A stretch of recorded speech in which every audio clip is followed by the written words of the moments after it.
Welcome to AG Chelsea TV. This is the YouTube channel that will bring Chelsea fans the latest news of the club in our hearts. Don't forget to subscribe and turn on notifications to support me. Chelsea challenge Real Madrid for Benjamin Sesko. Real Madrid are in need of a striker right now. Joselu needs to be commended for how well he has done, but the fact remains that the Spaniard is the only centre-forward at the club right now. They cannot expect him to play every 3 days and continue performing like this throughout the campaign. Another club in need of a striker right now are Chelsea. It has been a familiar story for the Blues once again this season. They are creating chances but struggling to finish them off. As a result, they find themselves hovering over the relegation zone. Thus, both clubs might look for a new striker in the near future. And it looks like they have a common transfer target. As reported by Defensa Central, Chelsea have drawn up a two-man striker shortlist. It features Napoli's Victor Osimhen and RB Leipzig's Benjamin Sesko. Both are also wanted by Real Madrid. There is not much left to say about Osimhen. He is one of the top strikers in Europe right now. Sesko is the more interesting of the two names though. Sesko has been scoring a goal every 55 minutes for RB Leipzig since joining them in the summer. According to stats from Transfermarkt, he has scored 5 goals in 274 minutes of action for the Bundesliga club till now. That is a very good rate for a player who is only 20 years of age. It is also worth mentioning that he has started just twice for RB Leipzig till now. Signing Sesko would be a major risk for Chelsea as they need someone more proven at the moment. On the other hand, someone who could cover for Joselu with long-term potential to be a starter might be perfect for Real Madrid right now. Chuba Mbappe returned to full training. According to the Chelsea official website, the Blues have been handed great news as Chuba Mbappe has returned to full training after suffering a knee injury in starting of the season. The 19-year-old picked up a knee injury in the game against West Ham United and had to undergo surgery, but has returned to group training sooner than we expected. This is the best news for Chelsea fans, as Chuba Mbappe has shown signs of progress this season under Mauricio Pochettino, despite barely making the starting lineup last season. The U21 England international started 2 games in a row this campaign and also registered a goal in a 3-1 defeat to the Hammers. Despite having enough options in midfield, the 19-year-old return adds more depth, and Chuba Mbappe could be in the starting 11 given he has operated on the left wing. Certainly, he could be introduced as a substitute and won't be directly thrown into the starting 11, given that he will need time to build his momentum once again. Romeo Lavia is another midfielder who is injured, and there will be competition in midfield once all the midfielders are fit to feature. It will also allow the Argentine manager to rotate our midfield with different sets of players to find the best starting midfield. Chuba Mbappe has the ability to align with any midfielder in our team and develop strong rapport and teamwork. We can only hope that his return will be the icing on the cake. Given how much his absence was felt, the return of Chuba Mbappe will be a major relief since he is the sort of midfielder who will undoubtedly improve the quality of our team. And it is also now clear that he has a penchant for scoring goals, but it's unclear at this point which game will have him available. Juventus chief confirms Vlahovic Chelsea bid. Juventus sporting director Cristiano Giuntoli has confirmed that Chelsea made an attempt to sign Dusan Vlahovic in the summer transfer window. The 23-year-old was heavily linked with a move to Stamford Bridge, with Mauricio Pochettino in the market for a new striker. However, a switch to West London failed to materialise, so the Blues side turned their attention to Nicolas Jackson instead. While the former Villarreal star has shown glimpses of promise, he's struggled to find the net since arriving in the Premier League, picking up more yellow cards than he has scored goals. As for Vlahovic, he's enjoyed a fantastic start to the season. The Serbia international has featured 6 times for the Old Lady in the Serie A so far this term, scoring 4 and providing 1 assist.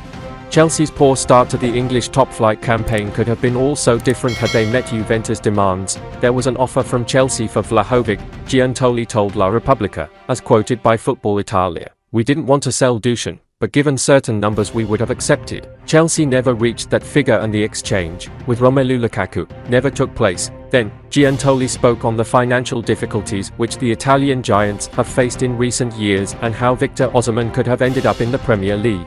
The Juventus chief said, "When you don't have more money than others, the difference is the spirit. As for scouting, I found great professionalism here.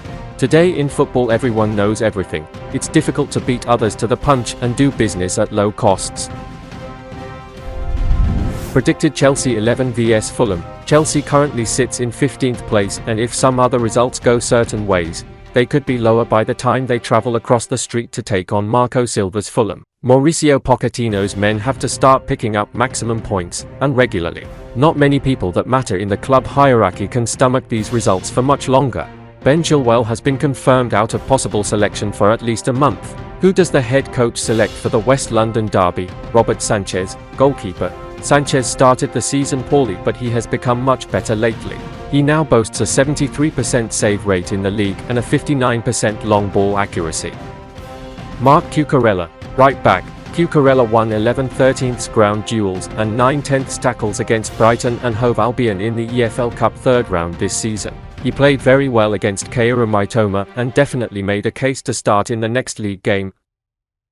Axel Disasi, centre-back. Disasi has been great this season. He has won an outrageous 86% of his aerial duels this season. His passing and ball progression have been good. Thiago Silva, centre-back. Thiago Silva shouldn't be starting games for Chelsea at this point, but with injuries and other factors, it would not be a surprise to see the Brazil veteran start again on Monday, and many more games after. Silva has generally been good, but he has been really poor in key moments, and while it may sound strange, those moments have been defining.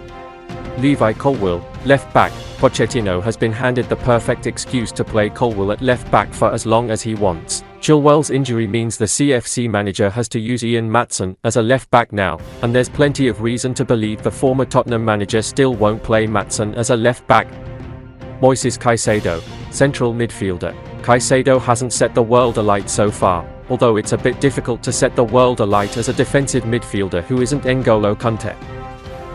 Enzo Fernandez, central midfielder. Fernandez has not been good in the past 3 games in all competitions. He has failed to win tackles, create chances, or do anything that makes him useful. It doesn't help that Pochettino has played him as an out-and-out attacking midfielder, but the Argentine's movement between the lines has been abysmal.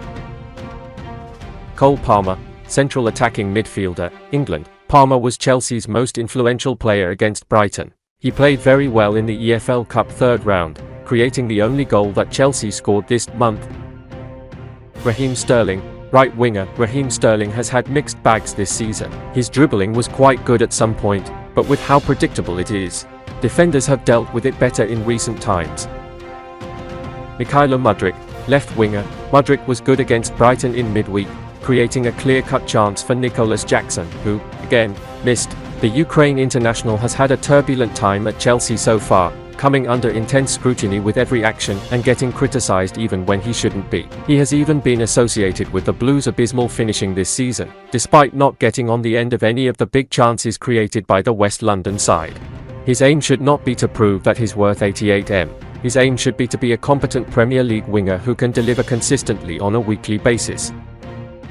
Armando Broja, centre-forward. Armando Broja will get an opportunity to stake a claim for minutes against Fulham on Monday. It doesn't look good at all that Jackson has already accumulated 5 yellow cards. It may be an indication that the former Villarreal striker is too involved in play. Broja looked very good against Brighton, and would be needed against a physical FFC team.